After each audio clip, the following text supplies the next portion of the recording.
You know, I don't really have like a solid catchphrase to start off each of these videos. I wish I had something awesome that I could say to introduce myself to the American people properly. Good evening and happy Mardi Gras.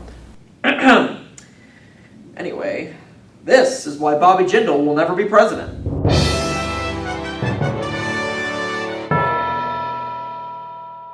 Howdy gang, Bobby Jindal is maybe one of the saddest presidential candidates in like ever. He's not the most moderate candidate, but he's also not the most batshit crazy candidate either. He exists in what I like to call the mediocre valley. He's not the most well-known candidate, but he's also not even the least well-known candidate. He's a southerner, but he's not a good old boy. He's just an okay old boy.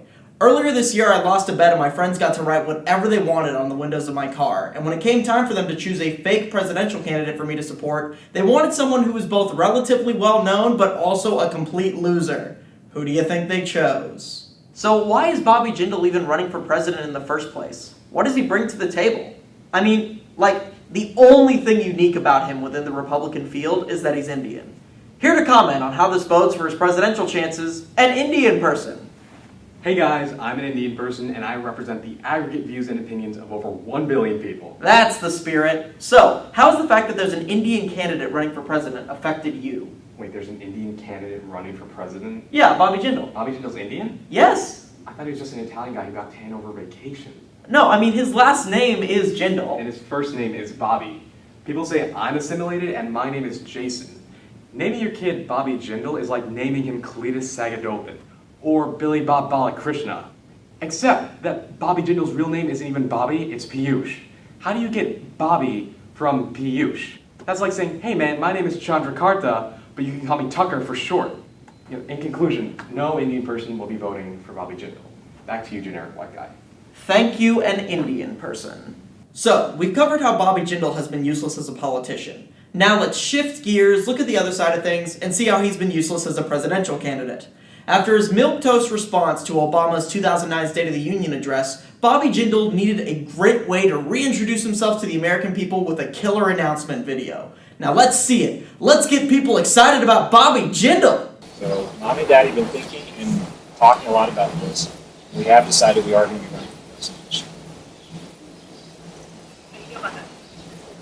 That's good? Wow, there is a lot to unpack about what we just witnessed. First of all, Bobby, I know your campaign is strapped for cash, but for your announcement video, surely you could have sprung for, oh, I don't know, a microphone? Or at least like a tripod so you wouldn't have to prop your camera up in a tree that obscures your face while you're talking? Look, you seem to be able to afford Roman-style Colosseum pillars for your backyard. Surely you can scrounge up the funds for a second GoPro. Now, I understand the appeal of like a guerrilla marketing style video that's really cheap and low budget, but usually those are meant to let the audience in on a crazy, unexpected reaction. Let's take another look again at the reaction that Bobby Jindal got from his family, people that presumably love him, when he announced he was running for president. We have decided we are going to be running for president.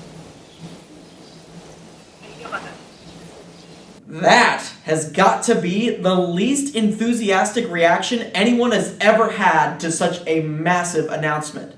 You just told your kids you were running for president and they reacted as if you announced that you were replacing your windows. Cool, but why are you telling us this? Does not a vote of confidence make? Now, if that wasn't pathetic enough, Bobby Jindal then had the gall to post 6 highlight videos of this already very short announcement video, one of which involved his first attempt at voter outreach. That's right. I think I get all these votes. Of course. Are you allowed to vote too? That's 3 votes. That's a good start. That's right.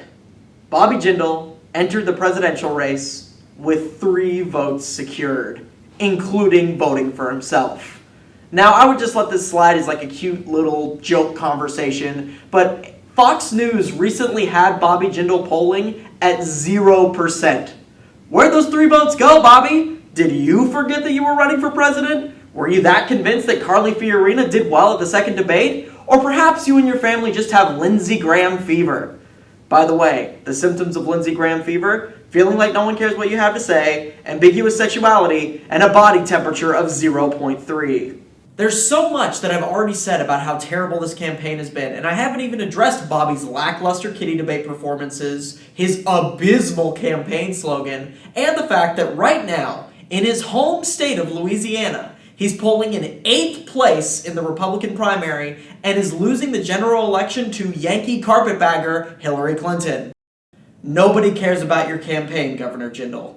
And when you drop out, don't be surprised if this is the reaction you get from the American people. This has been why Bobby Jindal will never be president. Hey, if you like this video, be sure to subscribe to Chandler Dean videos where I profile a new candidate every weekend or whenever they decide to bounce. Or, also, you can follow me on the Twitters, the Facebooks, and the Instagrams at Chandler J. Dean. Thanks for watching.